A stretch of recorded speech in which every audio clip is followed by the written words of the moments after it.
What is up, guys? This is Linthio coming at you with a ban list discussion. Yes, I know I am a little bit late. The way that I found out about the ban list was my friend rang me when I was at the pub with work, drunk. So very typical British there. And then I've had a very busy weekend, so I've only managed to do it now. But we should get straight into it. So we all know what the ban list is now. It's pretty obvious. Very quickly I'll run through it. No ban, limited, global, infinity, archfiend, Raigeki, soul charge, super poly, semi-limited, Gale, Gauze, Ceasefire, Transmigration Prophecy, and then unlimited is Wolfbark, Magician of Faith, Formula Synchron, and Rota. My opinions on this ban list. It's an interesting one. I think it's not a bad one, to be honest. I actually quite like it, but it doesn't change all that much if we really think about it.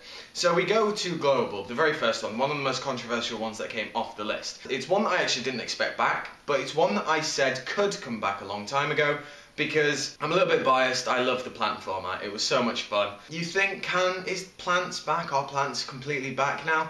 Well, there is an element that they are.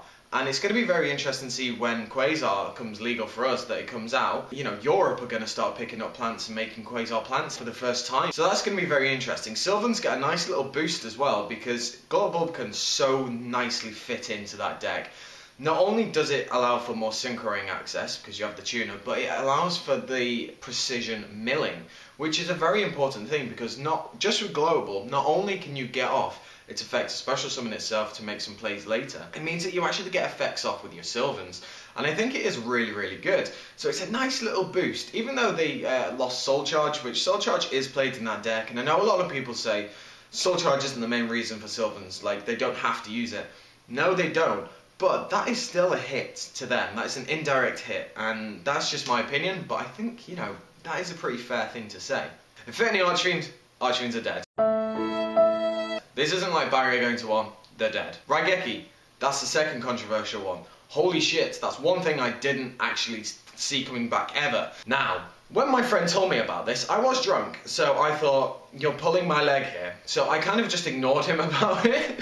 And then when I actually found out the next day when I was in work, hungover as fuck, yeah, that was interesting. I never expected Raigeki to come back. I just think that it's probably one of the best formats for it to come back in for a very long time. Any other format before this, I think it would have been broken. This format, though, specifically, is a floater format. We have next format. If you just think of next format when the new set comes out, we have Burning Abyss that are going to be up there. Float like a bitch. Shadows, get all their effects off when they go to the grave. Yang Zings, floaters. Like, these are the top decks, and Quilloffs just don't give a shit, because they'll just go back to the extra deck. It's a very interesting format, and actually a very clever thing that Konami have done, because they've realised what the format's going to be like, and preempted bringing this card back. They want to start bringing old cards back. That's why we have smaller formats now. That's the benefit of having smaller formats, that you can bring cards back, and if it's like, oh, actually, it's quite broken still, take it out a lot quicker. The fact that Raigeki is at 1, it's basically going to replace Dark Hole, because why would you play Dark Hole in a floater format? You don't really play it now. A lot of people do still play it. I occasionally play it depending on the deck I'm running, but it's a hit or miss, and Raigeki just kind of, for me, eliminates Dark Hole. Unless I want extra destruction in the deck, it's kind of just out. But Raigeki coming back is very, very interesting. Thank God I found my Spanish first the other night. I was looking for it everywhere, I couldn't find it. Soul Charge going to 1. Soul Charge, I said should be banned, and I said if it went to 1, it would be a staple in every deck. And I stand by what I said. I think Soul Charge is going to be a staple in every deck now at 1, because it's just Monster Reborn at this point.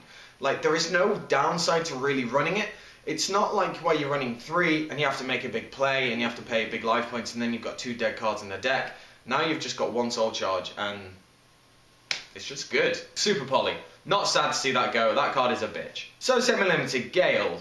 You know, Blackwings aren't really relevant. This won't make them that relevant. Maybe a tier 3 deck. Sorry Blackwing players.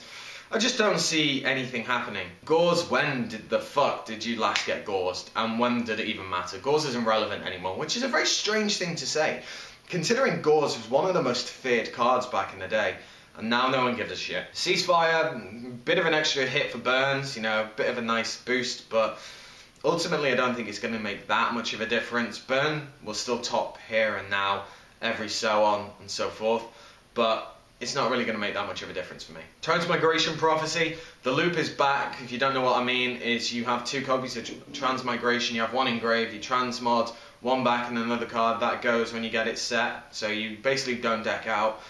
But that's not really a thing anymore. No one's really going to do that. So Transmigration Prophecy is still a great card, I think, and it's one that people should really look into. And then the Unlimiteds. We have Wolfbarg, so Fifists are a little bit more of a thing now.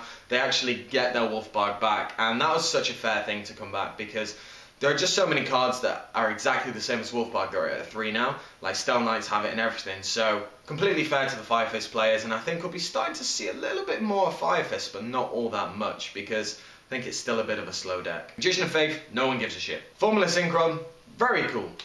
Quasar fucking planets is a ridiculous thing, it's possible, but Formula Synchron coming back to 3 is just something, again, I didn't see coming.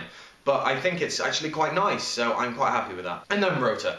Konami really want fucking Noble Knights to be a deck, don't they? So Rota coming back to 3 is pretty interesting.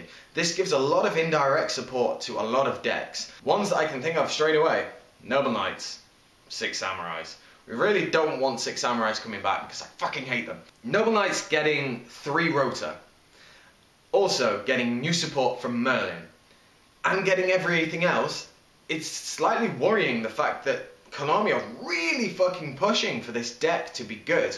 Now, while I might not necessarily think they made Rota go to 3 just simply because they want to push Noble Knights, but it was on their radar. They knew what they were doing, and it's now going to be very interesting next format to see how they actually deal with the meta, because I still don't think they're good enough to actually deal with Shadows, Burning Abyss, and Yang Zings, and Quilloffs. These decks are huge. Yang Zings might be slightly below the others now, because it hasn't really been in contention, because it's been a bit slow.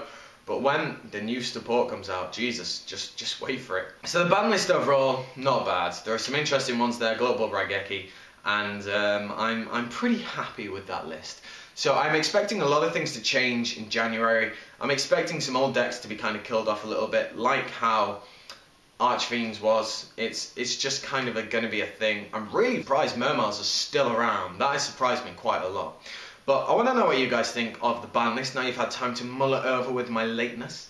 And let me know down in the comment section below. Like, comment, subscribe, and I should catch you guys later.